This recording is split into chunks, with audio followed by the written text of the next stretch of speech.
Allô? Allô? La médecine libérale va très mal. J'ai besoin de votre aide. C'est une urgence! Une urgence! Vous êtes médecin libéral? Tout va bien? Vous êtes au bon endroit.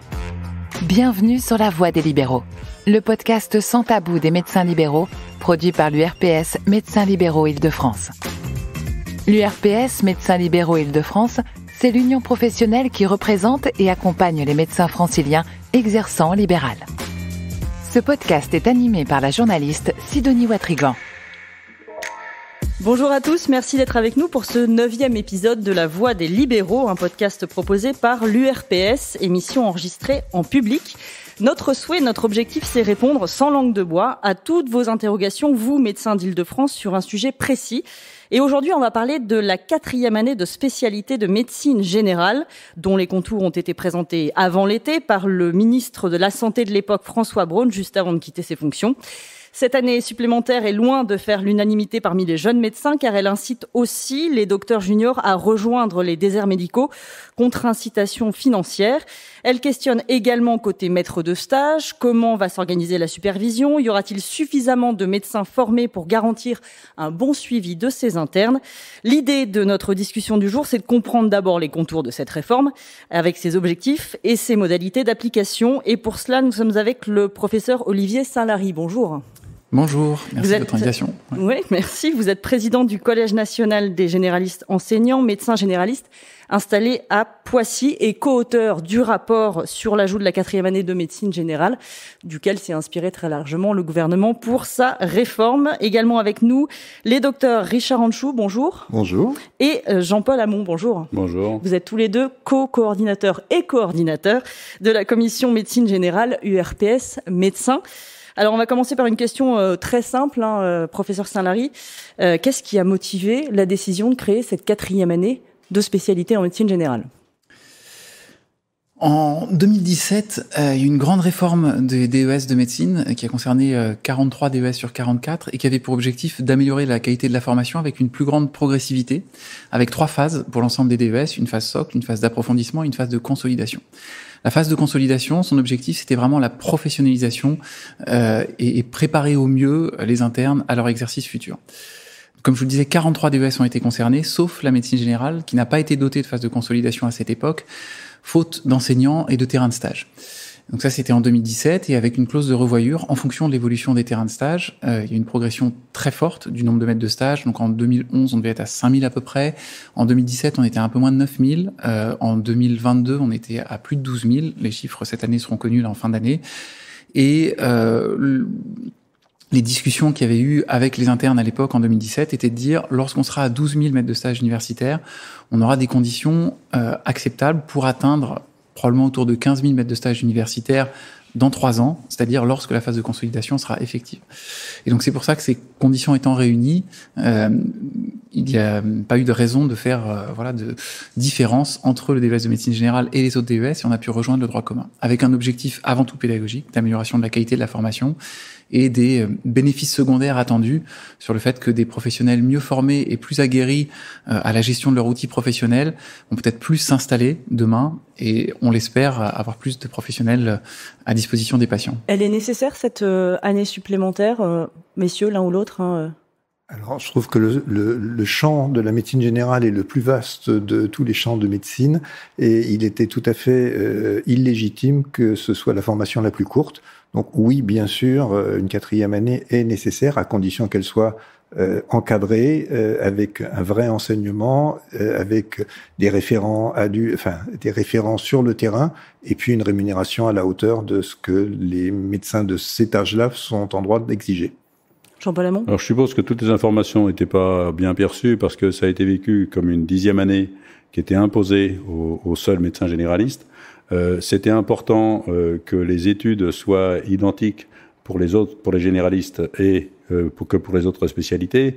Seulement, la façon dont elle a été imposée, ça a été mal vécu parce que, quand vous êtes préparé, que vous allez rentrer dans des études, que vous êtes préparé à 9 ans et qu'on vous dit que vous allez faire une année de plus, à faire exclusivement, quasiment dans les déserts médicaux. Et franchement, là, les conditions incitatives n'étaient pas réunies, et on comprend l'opposition qui a été l'opposition qui s'est créée. L'opposition, elle est d'ailleurs manifestée par une question qu'on vous pose, là on va l'écouter dans un instant, de Cédric Cardozo, qui est interne de médecine générale et président du syndicat SRP-IMG. Bonjour professeur Saint-Lary, Cédric Cardozo pour le syndicat des internes de médecine générale d'Île-de-France. À titre liminaire, je rappellerai l'opposition des internes quant à l'introduction de cette 10e année d'études. Maintenant qu'elle nous est imposée, nous avons évidemment de nombreuses interrogations et inquiétudes. Premièrement, qu'est-il prévu pour la procédure du choix des internes quant à leur stage de phase de consolidation, dans la mesure où la réforme du 3e cycle prévoit en effet une procédure d'appariement et non de choix au classement. Or, cela implique que les internes et les maîtres de stage notent respectivement une certaine proportion de maîtres de stage et d'internes. Or, comment est-ce réalisable en pratique ? Comment, par exemple, en Île-de-France, chaque MSU notera 80% des plus de 500 internes et vice-versa ? Quelles seront les garanties quant à l'équité de la procédure ? Merci. Alors, merci beaucoup pour cette question. Je pense qu'il y a deux niveaux de réponse. Le premier niveau de réponse, c'est autour de effectivement la grande crainte qu'il y a eu autour de la coercition, du fait d'être obligé d'exercer dans des zones sous-denses. Et je rejoins parfaitement la remarque qui a été faite. La communication et la présentation qui a été faite au lancement du rapport et au lancement de l'étude, enfin sur la faisabilité de cette 4e année, nous a pas franchement aidé. Et effectivement, ça a été perçu par les internes comme une 10e année à faire dans les déserts médicaux. Enfin, honnêtement, quand on lisait la presse, on avait l'impression qu'ils allaient être héliportés, qu'on allait leur donner un sac de riz et qu'ils allaient se débrouiller, alors que c'était vraiment pas l'idée qui était en train de se construire. Donc on a auditionné beaucoup de monde dans le cadre de la mission. Il y a eu plus de 40 structures qui ont été auditionnées, et notamment des structures jeunes. Et je tiens à le dire ici parce que je pense que c'est vraiment important. Sur les plus de 40 structures qui ont été auditionnées, aucune, et quand je dis aucune, c'est pas non plus les représentants des collectivités territoriales par exemple, aucune ne s'est dite favorable à une coercition, à une forme d'obligation à exercer en zone sous-dense. Voilà. Donc les préconisations du rapport, et qui a priori sont vraiment retenues par les ministres concernés, sont de faire de cette 10e année une année d'enseignement, et avec des terrains de stage qui seront incités en zone sous-dense par un bonus, mais sur lesquels il n'y aura aucune obligation d'exercice en zone sous-dense. Deuxième point, par rapport à la procédure de choix, donc ce qu'a très justement dit Cédric Cardozo, c'est que ça sera différent des procédures de choix que connaissent les internes de médecine générale sur les premiers semestres. C'est-à-dire que c'est pas un choix en fonction du classement, mais c'est un choix en fonction du projet professionnel, en fonction de ce qui s'appelle le big matching, le grand appariement. Pour le dire de manière très triviale, c'est une sorte de grand Tinder sur lequel le maître de stage va classer le choix des internes qu'il préférait avoir, et l'interne va choisir les stages qu'il préférait avoir en fonction de ses appétences d'installation en futur. Donc pour poursuivre la métaphore de Tinder, le maître de stage pourra swiper et donc refuser d'avoir certains internes. En tout cas, il va choisir parmi les internes qui souhaitent exercer chez lui celui ou celle avec qui il a le plus d'affinité. Et voilà.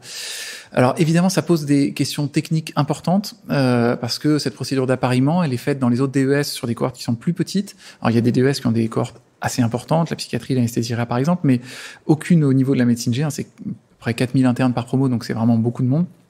Et notamment dans les subdivisions comme l'Île-de-France, c'est sûr qu'il y a des ajustements qui vont être à prévoir. Donc, à l'heure actuelle, on y travaille avec CIDEP, la conférence des doyens, pour essayer d'anticiper toutes ces difficultés. On a un petit peu de temps, mais il faut évidemment y travailler intensément. Et il n'est pas exclu que dans le cadre d'une très probable future lettre de mission qu'on va recevoir de la part des ministres pour affiner sur certains points, ce point-là soit aussi à l'ordre du jour, parce que ça va nécessiter des ajustements techniques de la procédure pour le DES de médecine générale, et donc on y travaille, et probablement avec, sans vouloir rentrer trop dans les détails, mais un nombre de choix proposés aux internes et aux maîtres de stage qui sera peut-être un peu plus limité que sur d'autres DES, parce que sinon ça va faire effectivement des cohortes qui vont pas être gérables en pratique. Jean-Paul Hamon, vous vouliez réagir ? Oui, non, je pense sincèrement que là, il fallait vraiment obtenir du ministère une incitation forte, quoi. Quand on impose une 10e année, comme ça a été vécu, on a vaguement parlé du logement.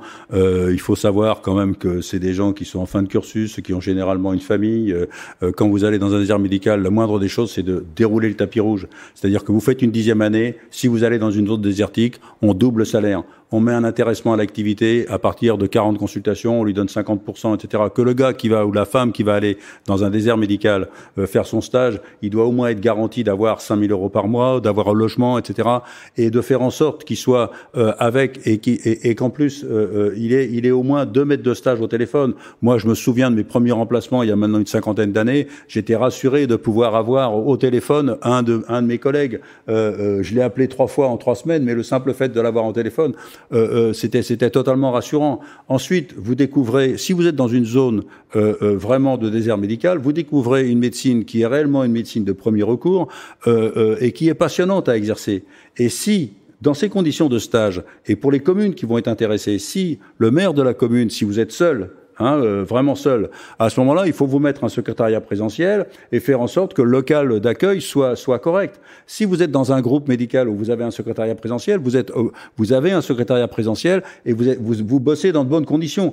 Quand on met une 10e année, il faut garantir à cette 10e année des conditions d'exercice optimales et une vraie incitation. C'est ça. La 10e année, elle était capitale pour que la médecine générale ait la même longueur d'études. Mais en même temps, pendant la négociation conventionnelle, au moment où on impose cette 10e année, on voit qu'est instauré et réinstauré un différentiel entre le tarif de la consultation du médecin généraliste et le tarif de la consultation des autres spécialistes. Je peux vous dire que c'est extrêmement négatif. Et donc tout ça, il va falloir le corriger et le corriger vite. Est-ce que la correction est envisageable et possible ? Alors, plusieurs choses par rapport à ce qui a été dit. D'abord, pour rassurer les internes sur le fait qu'ils ne se retrouveront jamais seuls. Ça s'est ancré dans la loi du PLFSS 2023. Les stages de phase de consolidation se feront nécessairement dans les structures où exerce au minimum un médecin généraliste. Donc il n'est pas question de les envoyer tout seuls dans des murs sans personne autour. Ensuite, ils auront une supervision, donc ils auront un maître de stage universitaire. On pourra revenir sur les spécificités qu'on a proposées dans le rapport, mais ils seront encadrés sur le plan pédagogique. Il n'est vraiment pas question de les laisser en autonomie totale sans maître de stage à disposition. Ensuite, pour ce que vous avez dit sur la question de l'accueil, du logement, des murs, on est parfaitement d'accord. Le rapport insiste lourdement. Il y a tout un chapitre dessus et sur l'enjeu de travailler avec les collectivités territoriales dès maintenant, parce que en fait les questions notamment de foncier, ça s'anticipe 2-3 ans en avance, et donc ils vont arriver en 2026 en 4e année. Donc ça veut dire qu'il faut absolument se rapprocher maintenant des acteurs qui peuvent aider à développer les locaux pour accueillir ces jeunes collègues. Et dernier point, sur la rémunération des internes, les préconisations du rapport, alors qui sont pas encore complètement arrêtées par le ministre, mais le précédent ministre avait quand même donné quelques pistes. L'idée, c'est effectivement de les inciter à avoir une partie de leur rémunération qui provienne de leur activité libérale, dans une logique de professionnalisation et aussi dans une logique d'amélioration de leurs revenus. Vous avez raison, à leur âge, le revenu de docteur junior est probablement pas tout à fait en adéquation avec ce qu'ils apportent à la société. Donc là-dessus, il y a une vraie amélioration, en plus des primes qui auront lieu en zone sous-dense, qui seront assez importante. Les chiffres qui avaient été annoncés dans la presse, donc je ne sais pas si c'est une bonne communication, c'était 400 € d'incitation financière supplémentaire pour ceux qui exercent en zone sous-dense et un salaire qui pourra s'élever jusqu'au plafond de 4 500 € net. Ça, vous confirmez ? Oui, alors en fait, c'est pas vraiment un salaire. Ce qui va se passer, ce qui pour l'instant est retenu comme scénario, c'est de dire que les internes les docteurs juniors de médecine générale bénéficieront de la même partie fixe que ce qu'on peut bénéficier à l'hôpital.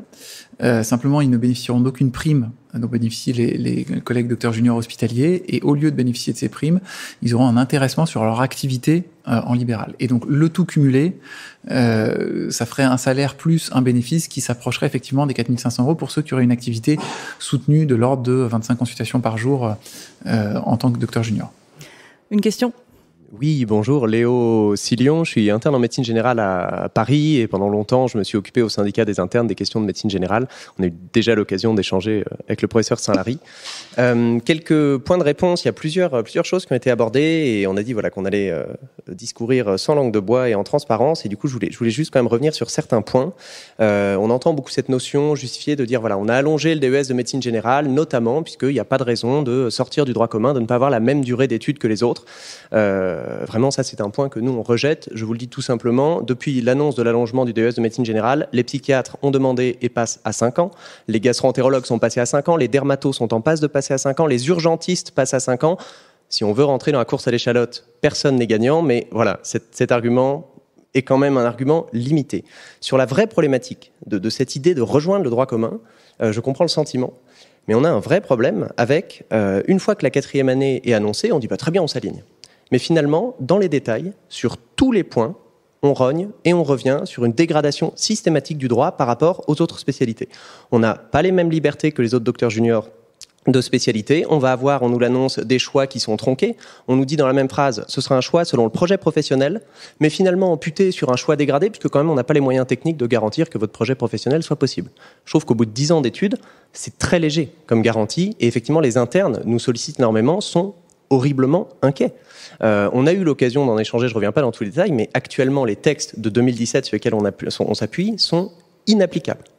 Simplement et purement inapplicables à la médecine générale du fait de la taille des promotions. Et aujourd'hui, si la réponse est de dire finalement on s'est aligné sur le droit commun, mais vous aurez droit à une version dégradée du choix et de votre projet professionnel, c'est à vrai dire encore source d'inquiétude pour les internes. Alors, merci Léo pour ces remarques. Je pense que là aussi il y a plusieurs choses. Sur le côté course à l'échalote, j'entends, c'est pas tout à fait exact de dire que la demande de DES à 5 ans, c'est depuis qu'il y a le DES de médecine générale qui est acté à 4. Les psychiatres notamment on demandé depuis longtemps, ça mûrissait chez les urgentistes aussi. Moi j'ai pas de légitimité pour dire quelle est la durée optimale en fonction des objectifs pédagogiques des autres DES. Ce que je sais, c'est qu'effectivement, avant que le DES de médecine générale soit porté à 4 ans, d'autres DES réfléchissaient déjà à un allongement. On verra bien ce qui sera retenu. Encore une fois, c'est pas à moi qui revient d'arbitrer ce genre de choses. Par contre, sur le fait que la formation et que la 4e année de DES de médecine générale soit finalement moins disante pour la médecine G, moi j'ai pas du tout ce ressenti. C'est même au contraire, j'ai l'impression qu'on fait un pas en avant très important. D'une part, on l'a évoqué tout à l'heure sur l'aspect de la rémunération. Je crois plutôt que c'est les autres spécialités qui aujourd'hui s'interrogent sur la possibilité de demander un statut de docteur junior ambulatoire équivalent, ou en tout cas une revalorisation du statut de docteur junior, parce que financièrement, les médecins généralistes qui vont exercer au plus près des patients dans les territoires auront une rémunération qui sera plus attractive que les autres spécialités. Donc je pense que ça c'est un point positif pour cette 4e année.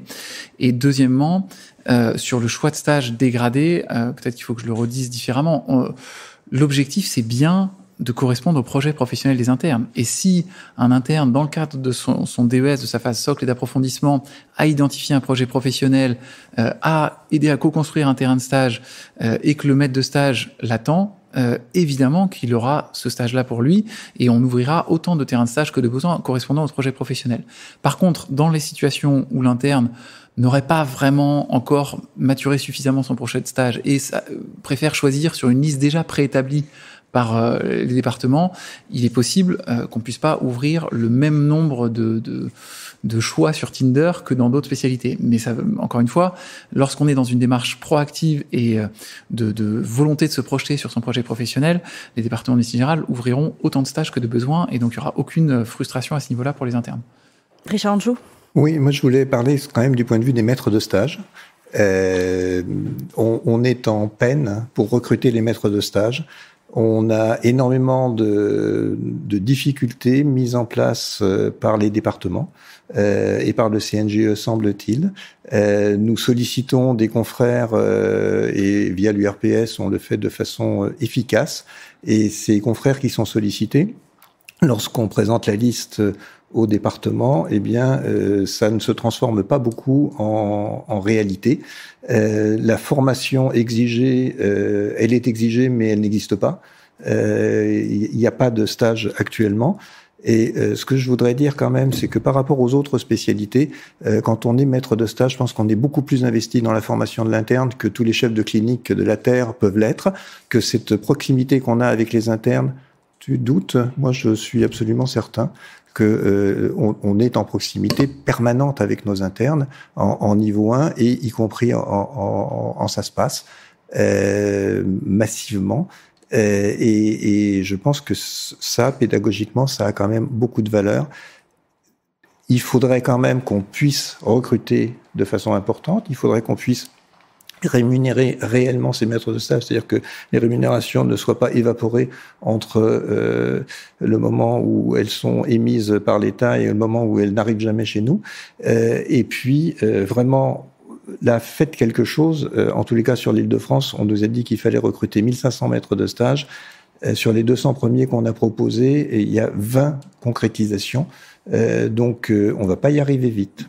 Alors, merci beaucoup de donner l'occasion de préciser les choses sur ce point-là. C'est extrêmement important. Je pense que la question du succès ou pas de cette 4e année, le facteur principal, c'est la question du recrutement des maîtres de stage universitaires. Alors, il y a beaucoup d'autres facteurs du succès, mais celui-ci est absolument clé. Je vous cache pas qu'on a eu des périodes un peu difficiles, effectivement, cette année en 2023 sur les possibilités de formation des maîtres de stage universitaires. Je vais peut-être pas remettre une pièce dans la machine parce que il y a eu, à coup de communiqué, pas mal de difficultés entre différents acteurs qui concernent la formation des maîtres de stage. Le dénouement a été plutôt heureux et c'est plutôt une bonne chose. Donc cet été, on a enfin pu obtenir la garantie des pouvoirs publics qu'il y ait une enveloppe dédiée à la formation des maîtres de stage qui soit sanctuarisée, qui soit pas concurrentielle du DPC, donc de la formation continue sur d'autres types d'actions. J'ai juste une question sur la durée et la façon dont ça se passe, la formation. Oui, bien sûr. Alors, je termine juste là-dessus, puis je vous réponds. Et donc, les actions de formation de maîtres de stage ont pu réouvrir là à la rentrée très massivement. Et on a, je vais pas vous dire de bêtises, mais plus de 70 formations organisées là dans les mois qui viennent. Donc, ce qui est colossal. Et vraiment, je peux vous assurer qu'on est au charbon pour essayer de former avec l'ensemble des organismes qui participent à ça. Les textes sont assurés là jusqu'à la fin de l'année et le ministère de la Santé, via la DGOS, a demandé à travailler sur un nouvel arrêté et a missionné la conférence des doyens pour ça, pour sécuriser la formation des maîtres de stage à partir de janvier 2024. Donc hier encore, il y avait une réunion sur le sujet. Les choses avancent plutôt dans la bonne direction, mais tant que les arrêtés sont pas sortis, il faut rester prudent. En tout cas, c'est certain que la question de la formation des maîtres de stage est absolument clé. Et en pratique, comment ça s'organise ? Alors, comment ça s'organisait jusqu'à aujourd'hui ? C'était des formations globalement de 2 jours. On va dire une formation présentielle de 2 jours. Et dans la nouvelle mouture qui est en train d'être travaillée à partir de 2024, il y aura probablement une formation en distanciel courte sur les aspects réglementaires, facultaires, plus une formation qui pourra aller de 1 jour à 2 jours et qui sera certainement, c'était une demande qu'on avait, différente lorsqu'on veut devenir maître de stage d'externe, ce qui est assez différent de quand on veut recevoir un interne, a fortiori un interne en phase de consolidation. Et donc il y aura des parcours de formation qui seront un petit peu fléchés et différenciés. C'était vraiment une demande très forte qu'on avait et qui a priori qui devrait être acceptée par les pouvoirs publics. 2 choses, c'est-à-dire que moi j'estime que les formations préalables c'est un vrai frein pour être maître de stage, alors que quand tu acceptes d'être maître de stage, tu acceptes d'avoir un regard sur ta pratique et ça vaut, à mon avis, ça vaut toutes les évaluations du monde. Si le gars il est volontaire, on lui impose pas 2 jours de formation d'entrée de jeu. Moi, j'ai deux de mes associés, ça fait 15 ans que je les bassine pour être maître de stage. À chaque fois, ils ont fini par le faire. Là, ça fait maintenant 3 ans qu'ils le sont. Mais à chaque fois, ils me disaient, mais qu'est-ce qu'ils nous bassinent avec leur formation préalable, etc. Ils étaient volontaires pour un maître de stage. Ils voyaient que moi, j'étais interne depuis, je recevais des internes. Mon premier interne prend sa retraite, donc ça fait un moment que j'y suis. Et donc, pour moi, si tu veux, le fait d'accepter de recevoir quelqu'un, d'avoir un regard sur sa pratique, ça vaut toutes les évaluations du monde. Ça, c'est la première chose. La deuxième chose, et on en profite, on en a parlé il y a pas longtemps, on fait on participe à tous les colloques avec des internes pour faire découvrir la médecine générale et découvrir l'installation. Moi, je pense que les équipes de l'URPS font des démonstrations de l'exercice de maître de stage. Ce serait bien que ce soit inscrit dans le cursus universitaire, qu'on puisse aller, nous, équipe de l'URPS, aller au sein de l'université, faire des cours sur les conditions d'installation, les conditions de travail, etc. Il y a des choses qui devraient être entendues par l'ensemble des étudiants. quel que soit leur cursus. Et ça devrait être instauré dans le cursus universitaire. J'en profite que tu sois là pour que tu fasses un nœud dans ton mouchoir pour que ce soit vraiment, qu'on mette ça en place, parce que je pense sincèrement que c'est important, plutôt que de rencontrer 20 ou 30 internes comme ça lors de colloques pendant 1 heure. Si on allait à la fac, tu vois, avec les équipes de l'URPS, on fait ça dure 1 heure. On peut faire ça plusieurs fois dans l'année, tu vois. Mais il faut impérativement faire ça. Une opération séduction pour Information, parce que les jeunes ne savent pas ce que c'est l'exercice libéral, ils savent pas quelles sont les conditions de s'installer, ils savent pas combien ça va leur coûter, ils savent pas quels vont être les rapports avec la caisse d'assurance maladie, ils ont la trouille de s'installer et c'est légitime. Alors, je profite de cette question pour remercier beaucoup l'URPS Île-de-France, non pas pour cette invitation qui me fait très plaisir, mais plus largement pour le travail qui est fait pour aider à recruter les maîtres de stage universitaires, parce que je sais que il y a beaucoup de coups de fil qui sont passés et avec une grande efficacité. Donc vraiment, je vous remercie, c'est très utile pour l'ensemble des départements universitaires et pour les internes. Et sur ce qui a été dit sur le fait d'intégrer, de faire un lien entre l'URPS et l'université, je pense que c'est vraiment l'enjeu de cette phase de consolidation aussi. Vous avez vu que dans le rapport, sur les axes de formation de cette 4e année, un des axes très forts, c'est la professionnalisation, l'ancrage territorial, faciliter l'installation. Et donc, on peut tout à fait imaginer travailler pour que dans la phase de consolidation, il y ait des liens très forts avec les acteurs territoriaux. Donc, je prends bien, je vais pas dire le point, sinon vous allez m'accuser de trop traîner avec des gens qui ont ce tic de langage. Mais en tout cas, c'est bien noté et avec grand plaisir pour y travailler. Et dernier point par rapport à la question de la formation pour devenir maître de stage. Alors, je suis évidemment pas à 100% d'accord sur le fait qu'une formation n'est pas nécessaire. Par contre, elle est nécessaire, mais pas préalable. Elle doit pas être préalable, si tu veux. Tu vois, c'est ça. Il faut qu'elle soit intégrée dans le cursus, quoi. Le gars, il est maître de stage et puis après, bon, ça va, toi. Les rapports, on est habitué à avoir quelqu'un à côté de soi, etc., à discuter avec lui. On écoute les questions, toi, et puis on voit des fois qu'il tique sur nos habitudes, etc. Donc, tu vois, je comprends bien. On apprend ensemble, tu vois. Alors, ça devrait peut-être pas être dit dans ce podcast. Parfois, il peut arriver que la formation survienne quelques semaines lorsqu'il y a des petits problèmes d'agenda, que le stage débute là. C'est à partir du moment où il y a un engagement du MSU à se former très rapidement. C'est des choses qui peuvent des fois se négocier de gré à gré. Après, la formation nous semble vraiment importante pour des tas de raisons. Enfin, je pourrais y revenir si vous le souhaitez, mais je suis d'accord sur le fait que la démarche et l'acceptation d'avoir un regard extérieur sur sa pratique, c'est vraiment un gage de qualité et d'ouverture des médecins qui est extrêmement forte. Et on a des travaux qui documentent ça. On a par exemple fait un travail dans les Yvelines, exhaustif sur tous les médecins généralistes des Yvelines, sur la prescription d'antibiotiques. Alors un peu sauvage, qui regardait pas les indications, tout ça, mais qui regardait juste le taux de prescription d'antibiotiques par médecin généraliste. Et la variable qui écrase tout le reste, bien plus que l'âge, le genre, tout ce que vous voulez, exercice groupe solo ou pas, c'est est-ce que le médecin est maître de stage ou pas. Et quand le médecin est maître de stage, il prescrit beaucoup moins d'antibiotiques et je pense que ça correspond très bien. Quand tu as une angine et que tu as un interne, tu es obligé de faire un streptotest. Que tu aies envie ou pas, que tu aies le temps ou pas. Exactement. C'est évident. Voilà. Parce que si tu le fais pas, ça a l'air de rien. Donc, tu fais le streptotest. Et le malade revient 3 jours après parce qu'il a toujours mal et comme l'interne n'est pas là, tu lui poses. T'as pas l'air d'avoir une bonne expérience. En tout cas, pardon, juste avant de passer la parole à Léo. En tout cas, ça force le médecin et je pense que c'est ça qui est vraiment très important. C'est une plaisanterie, mais c'est vrai. Et quelque part, ça oblige à être capable d'argumenter sa pratique devant un confrère et ça, c'est extrêmement important pour la qualité, je pense vraiment. Une remarque, je pense, de Léo, donc dans le public. De nouveau, Léo Silion, interne en médecine générale à Paris. Il y a 2 choses qui ont été dites qui sont effectivement capitale. La maîtrise de stage et le système vraiment de compagnonnage qui existe, je pense, c'est une richesse inestimable de la formation en médecine générale et ça, les internes rejoignent absolument ce propos. Ils sont très attachés. Et par ailleurs, ce qui a été dit par le professeur Saint-Lary, quand même, on peut être d'accord, est extrêmement vrai. Aucun autre organisme, collège universitaire professionnel, n'a réussi à déployer de tels efforts pour augmenter ses capacités de formation, pour passer en l'espace de 5 ans, plus que doubler ses capacités de formation universitaire. Ceci étant dit, ce qui nous inquiète, et là je reviens simplement aux faits qui nous sont donnés. Hier, nous recevions, les syndicats d'internes, un courrier de la coordination de médecine générale Île-de-France et Centre-Val de Loire, nous annonçant qu'ils ne sont pas en capacité d'accueillir les internes, pas dans 3 ans, dans 6 semaines. On n'a pas les maîtres de stage pour accueillir les internes qui ont passé l'internat cette année. Ce problème-là, si c'est un caillou dans la chaussure aujourd'hui, il augmentera sur 3 ans de manière exponentielle. Puisque ces internes qui n'ont pas eu de niveau 1, ça veut dire qu'il n'y a pas le nombre de maîtres de stage en SASPAS pour les prendre derrière. La promotion d'après, et je suis désolé de vous le dire, il y a 1000 inscrits en moins pour l'internat l'an prochain. Pourquoi ? Parce qu'à cause de la réforme du deuxième cycle qui est catastrophique, beaucoup ont fait le choix de redoubler. Ça veut dire qu'il va y avoir une accalmie l'an prochain. L'année d'après, vous avez 1000 internes de plus et donc nécessairement presque 600 ou 700 internes de médecine générale en plus. Ça va être la dévastation dans les DMG, dans l'état actuel. Et ce qui vraiment, voilà, on alerte depuis longtemps là-dessus, mais simplement, les DMG ne sont pas prêts. Ils le disent eux-mêmes et j'aimerais aussi simplement, ce point, une explication.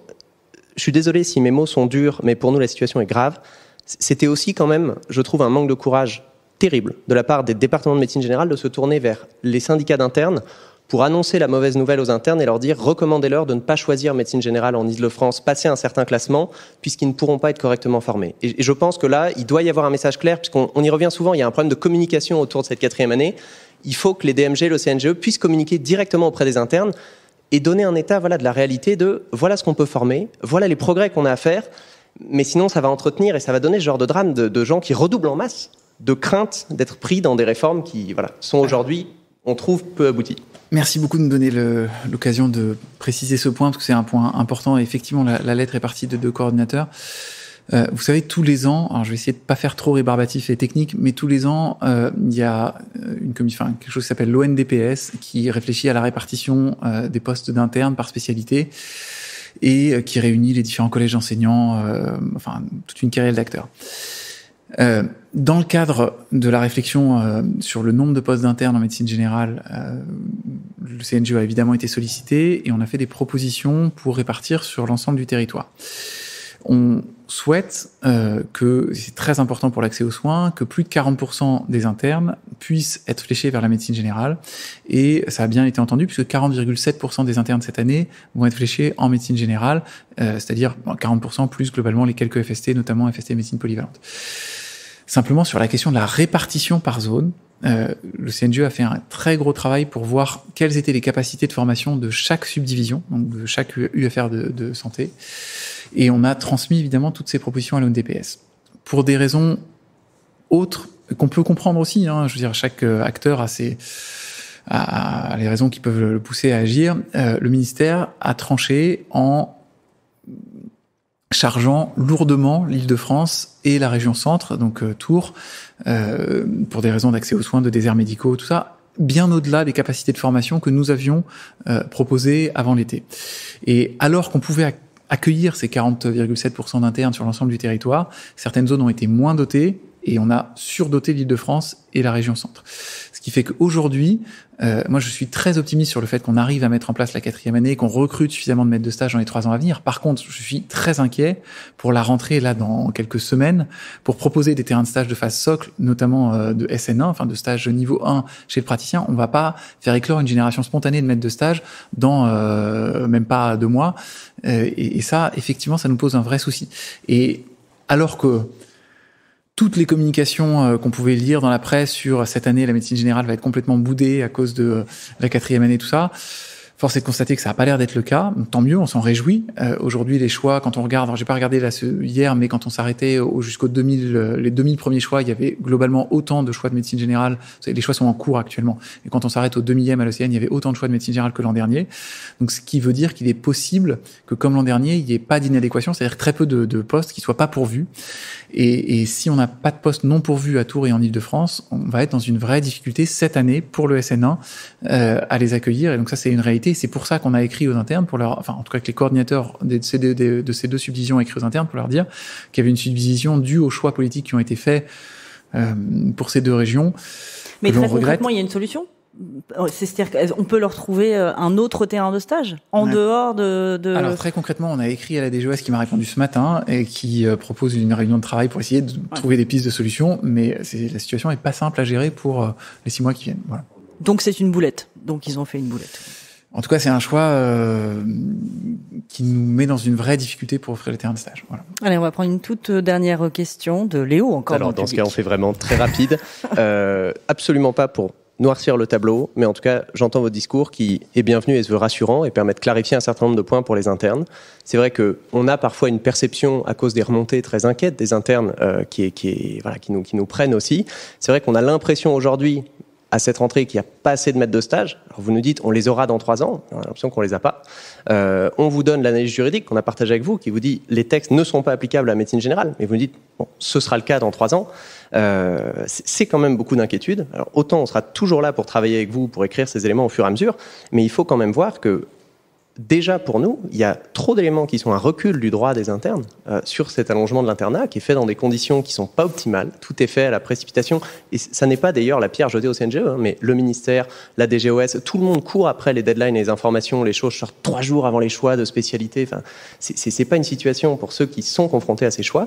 Et simplement, si aujourd'hui on nous dit les choix seront dégradés, le statut sera différent, il y aura aussi là-dessus contestation, il y aura retour. Je veux dire, si vous nous dites aujourd'hui un interne de médecine générale, docteur junior, n'aura pas les mêmes droits qu'un docteur junior de spécialité, notamment pour les choix, alors qu'ils sont réputés être sous le même texte de loi, c'est-à-dire l'arrêté du 17 avril 2017, il y aura un recours au tribunal. Et il y aura là-dessus, forcément, voilà, on ne peut pas avoir un statut différentiel sous le même texte de loi. Donc on peut se réclamer de rentrer dans le droit commun, mais dans ce cas, on ne peut pas y déroger. Ou alors, et toutes ces clarifications, je ne doute pas qu'on puisse leur trouver des solutions, mais dans le temps qui est imparti, il va falloir de vrais efforts pour rassurer tous ces gens qui sont confrontés à ces choix aujourd'hui. Moi, j'ai entendu il y a quelques minutes quand même qu'il y aurait une nouvelle lettre de mission qui allait vous parvenir dans quelques jours. Donc on peut reclarifier les choses. Alors, il semble qu'elles soient effectivement en préparation, mais je ne l'ai pas encore reçue, donc je ne peux pas vous en dire beaucoup plus. Peut-être juste sur ce qui a été dit.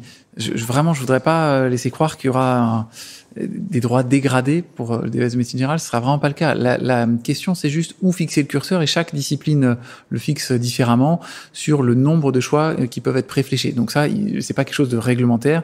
Il y aura pas encore une fois, d'entorse à un quelconque texte de loi. Simplement, il faut qu'on réfléchisse à ce qui est faisable en pratique. Et encore une fois, l'esprit de la phase de consolidation, c'est vraiment d'accompagner le docteur junior sur le terrain de stage qu'il a identifié comme étant professionnalisant, et on l'espère même comme peut-être son futur lieu d'exercice après son année de phase de consolidation. Et sur le fait qu'aujourd'hui, j'ai cru comprendre que, je voudrais là aussi pas laisser entendre qu'on n'est pas en capacité d'accueillir l'ensemble des internes. On était tout à fait en capacité d'accueillir 40% des internes. C'est juste le choix politique qui a été fait de surdoter certaines subdivisions parce qu'elles ont encore plus que d'autres besoin de médecins demain, qui ne correspond pas aux capacités de formation actuelles. Mais sur la globalité de la France, on a ces capacités. Et enfin, pour dans 3 ans, écoutez, peut-être on reparlera en janvier ou février quand les arrêtés sur les formations à la maîtrise de stage seront parus, parce que en fait, c'est beaucoup ça qui va déterminer nos capacités de formation et puis aussi les capacités de recrutement d'enseignants universitaires. On n'en a pas parlé, mais les maîtres de stage, c'est évidemment capital. Mais vous savez qu'aujourd'hui, le ratio d'enseignants dans les facultés de médecins généralistes par rapport au nombre d'étudiants est de l'ordre de 1 pour 61 étudiants. Quand on compare aux autres DES, je vais vous donner une illustration, le DES de psychiatrie qui est probablement un des moins bien dotés, on est à 1 sur 13. Donc vous voyez, 1 sur 61, 1 sur 13, alors que le DES de psychiatrie est un des moins bien dotés. Donc on a besoin d'un plan de nomination d'enseignants rapide et important. On y travaille avec les pouvoirs publics. J'espère que dans les mois à venir, il y aura des annonces intéressantes qui pourront être faites de ce point de vue-là. Mais c'est évident que pour pouvoir encadrer les étudiants de manière optimale et sur une année supplémentaire, on a besoin de capacités de formation plus importantes. Une toute dernière question avant de laisser le professeur Saint-Lary retourner faire ses consultations. Oui, bonjour. Natacha Regensberg, secrétaire générale adjointe URPS. Je reviens sur ces 200 maîtres de stage ou 250, je ne sais plus, qui spontanément, lorsqu'ils ont été sollicités, ont proposé de devenir des maîtres de stage et qui ont été donc bloqués pour 90% d'entre eux. Qu'est-ce qui aujourd'hui empêche de dire, écoutez, oui, ce sont des maîtres de stage, on les accepte, ils feront une formation où ils seront audités d'une façon ou d'une autre.